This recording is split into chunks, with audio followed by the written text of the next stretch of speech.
We all know the phrase money laundering, but do you know where it came from? How does it relate to the famous mobster Al Capone? And why states actually benefit from the circulation of criminal money?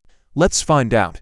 Thanks to the TV series Breaking Bad and Ozark, in which illegal business was hiding behind legitimate business, many people became familiar with the term money laundering. Money laundering is the transfer of criminally obtained property or money into a legitimate status. In other words, the transfer of black cash and e-currency from the shadow zone to the legal zone in order to be able to use the funds openly and publicly. The most popular reason for laundering money is to keep it safe. If all the funds are in the bank, it is harder to steal them than if they are lying around at home. The second reason is personal security. If a person's spending does not match their income, the tax authorities will have questions about where the money came from. The third reason is mobility. It is quick to transfer money from a bank account, but it is dangerous to carry cash in a suitcase. With the advent of e-money and cryptocurrency, this process has become easier. But to buy cryptocurrency, cash will have to be taken somewhere and declared financially. The phrase money laundering came about thanks to the famous mob boss Al Capone.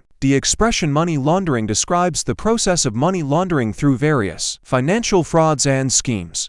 To legalize the proceeds, he created a network of cheap laundries. But let's go into more detail. The future boss of the Chicago Mafia was born in a family of Italian immigrants. He was the fourth of 9 children and was characterized by an aggressive nature. From the first grades he fought loudly and violently with classmates and teachers, and in the 6th even tried to beat a teacher right in the classroom. Soon after, the teenager drops out of school and joins a local gang, which will later become part of the famous New York group 5 Points. Moving to Chicago, Al Capone engaged in pimping in one of the brothels. Among the gangsters of Chicago 30s, it was considered almost the most humiliating occupation. But Capone managed to make a low-profile institution incredibly profitable business. He turned it from an ordinary brothel into a 4-story bar, the Four Deuces, where the floors were located beer hall, sweepstakes, casino, and the brothel itself. Eventually, by the age of 26, Al Capone became the owner of the entire criminal empire, after the previous head of the mafia, John Torrio, also called Fox or Papa Johnny, withdrew from the business. The first thing Capone did was to introduce such a previously unknown concept as racketeering. That is, he offered honest businessmen to pay him a lot of money, and for this he gave them protection from other gangs and sometimes from the police. If the businessmen refused, their establishment, and often themselves, threatened with ruin. The mafia also began to exploit prostitution, buying police officers and even high-ranking politicians for bribes, which was unimaginable before. But most importantly, the Capone Mafia introduced a fraudulent scheme many years later called money laundering. We'll look at it in more detail. The fact that his personal business was directly related to the smuggling of alcoholic beverages prohibited in those years in the United States.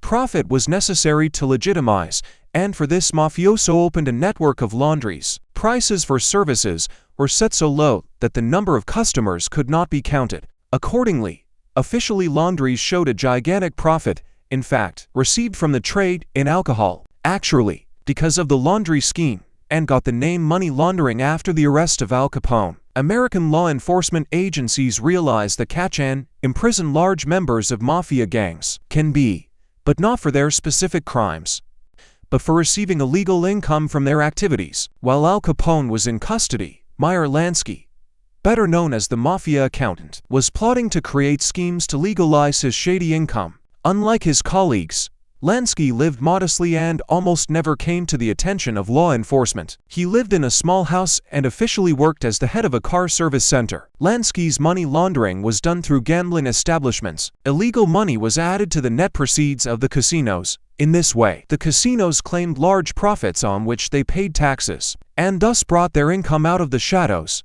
When the money became too much, Lansky purchased several gambling establishments in Cuba, where casino revenues were not controlled. He smuggled cash there, from where it was transferred to banks in Switzerland and then back home to the United States. Over time, Meyer Lansky complicated the scheme, adding to it fictitious firms. The money supply passed through many firms, some of which were located in the jurisdiction of different countries, which made it difficult to trace the movement of money. It was this scheme that would later form the basis of the money laundering system. Money laundering, especially professional money laundering, is a lucrative criminal business. Criminals use sophisticated techniques, expensive financial technology, networks of accounts and companies, and sophisticated legal schemes to hide the origin of money and make dirty money look legitimate. And yet Meyer Lansky's schemes were vulnerable. However, it was not the U.S. tax authorities who struck, but Fidel Castro. January 1, 1959, Che Guevara's troops entered Havana and fashionable hotels with luxury casinos unto the revolutionary people. After this failure, Lansky moved his machinations to the Bahamas. With the local government was quite easy to agree, and soon on the beaches of the Bahamas began construction with a huge hotel complex. Along with the hotels were built and squash courts, but when the complex was completed in 1964, the courts turned into luxury casinos. Soon similar casinos began to appear on other islands in the Caribbean Sea. So Meyer Lansky actually created the world of offshore, which helped him not only to keep his business, but also to live happily into old age. Meanwhile, the West was hit by a wave of drugs, and the drug mafia's profits were much higher. The amount of dirty money was growing, and new specialists began to appear in the business of laundering it, in the footsteps of classic gangsters and businessmen who served the mafia.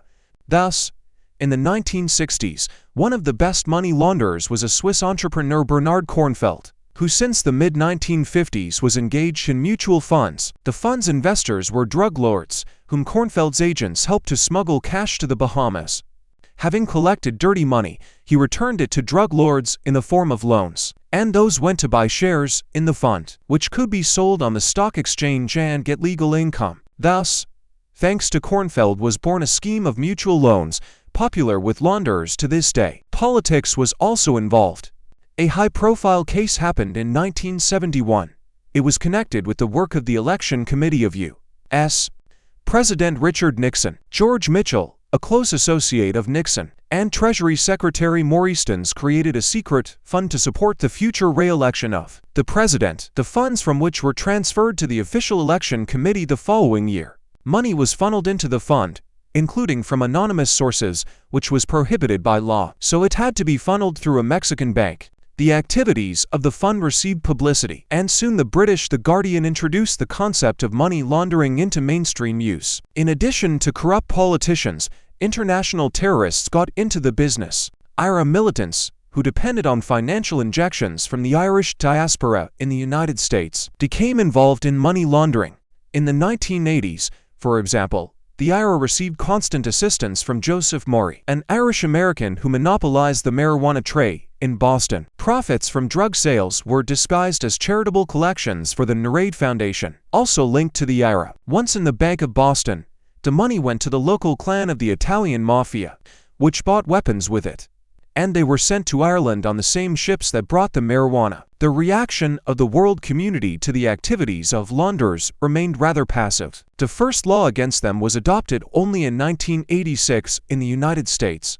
Participation in money laundering became a federal crime. Henceforth, banks were obliged to report to the authorities about all financial transactions of more than $10,000. After that, banks began to receive amounts not exceeding $9,999. Large deposits were split, bank transactions became even more confusing, and their number grew. Thus, the response to the growing problem was belated and clearly weak, and not only because it is very difficult in principle to combat the laundering of underground millions. It was also because government agencies have sometimes used the clandestine financing channels created by the underworld for their own purposes. For example, the Bank of Credit and Commerce International (BCCI) provided the CIA with a channel for financing Afghan Mujahideen, which in the 1980s was considered, in Washington, as a means of fighting communist expansion in the region. The large-scale fight against money laundering began only after the terrorist attacks of September 11, 2001, when the U.S. authorities seriously decided to deprive international terrorism of financial support. Already on October 25, 2001, the U.S. Treasury began a large-scale Operation Green Quest. Within 4 months, the Americans managed to seize more than $10 million in cash and $4.3 million worth of securities. Special attention was paid to Muslim charitable organizations, In parallel, American diplomacy began to actively pressurize countries and territories known for offshore traditions and non-transparent banking systems. The results were impressive, but it was far from a complete victory. The situation was complicated by the emergence of electronic payments and cryptocurrency. Cryptocurrencies are anonymous from the moment they are created, so the placement phase of the money laundering process is often absent. Creating an account takes only a few seconds and is free of charge. Also, because of the rapid growth of exchange rates, with some cryptocurrencies growing by 10,000%, the explanation for unexpected enrichment through cryptocurrencies is very simple. In crypto, there is a concept of a mixer. Cryptocurrency coins from multiple sources are first sent to one account. After the funds are mixed between each other at that address, they are split into several parts and sent to different addresses. This process may be repeated several times before the funds reach the final recipient. As a result, it is virtually impossible to link the funds to their original source. Authorities in the US and Germany, backed by Belgium, Poland and Switzerland, seized the servers of cryptocurrency mixer Chipmixer, founded in 2017. The service has helped launder more than 152,000 BTC $2.88 billion over the course of its existence. Since that incident, government authorities' control over cryptocurrency movements and mixers has tightened. But let's be honest, progress is far ahead and is greatly overtaking the law enforcement agencies. Cryptocurrency has literally become the heyday of the money laundering industry. Today, it's unlikely that money laundering will ever be gotten rid of, if only because the dirty money invested in a wide variety of sectors of the U.S. economy is working as clean, creating jobs and increasing GDP. Thus, if American gangsters are taking money out to Mexico, the Japanese Yakuza are taking it into the United States. As one former FBI agent put it, the Yakuza has put so much money into the U.S. that if it seized it, we'd be in big trouble. Do you think it is possible to get rid of money laundering completely? Write your opinion in the comments, and there are many other interesting videos on our channel. Subscribe